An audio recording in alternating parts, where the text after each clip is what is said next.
গুরুত্বপূর্ণ কথাগুলো শুনে যাবেন।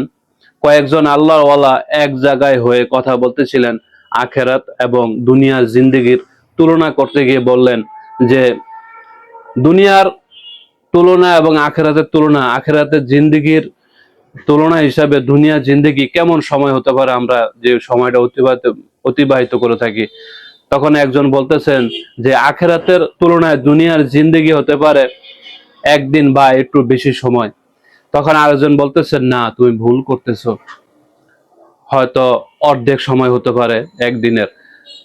আবার আরেকজন আল্লাহ বলতেছেন না, এমন সময় হতে পারে হয়তো 1 ঘন্টা বা এরকম একটা এক্সাম্পল দিলেন।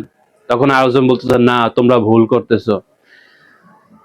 আখেরাতের জিন্দেগি, পরকালের জিন্দেগির তুলনায় দুনিয়ার জিন্দেগি এমন হবে যে একটা ঘরের 2টা দরজা, এক দরজা দিয়ে ঢুকছি আরেক দরজা দিয়ে বের হয়ে গেছি, এরকম সময় দুনিয়ার জিন্দেগি আখেরাতের তুলনায়। তাই ভাই আমি অনুরোধ করব, আমরা যেখানে যে অবস্থায় থাকি না কেন 5 ওয়াক্ত নামাজ পড়বো। আমরা কতভাবে চা খেতে বসে অথবা বন্ধুদের আড্ডায় মোবাইল হাতে কত সময় নষ্ট করি, কিন্তু 5 ওয়াক্ত নামাজের সময় এলে আমরা গাফিলতি করি, ভালো লাগে না, কেমন লাগে।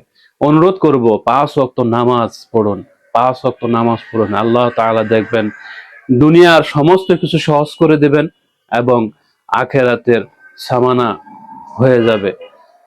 আল্লাহ তাআলা আমাদেরকে 5 ওয়াক্ত নামাজ যথাসময় পড়ার তৌফিক দান করুন। আসসালামু আলাইকুম ওয়া রাহমাতুল্লাহ।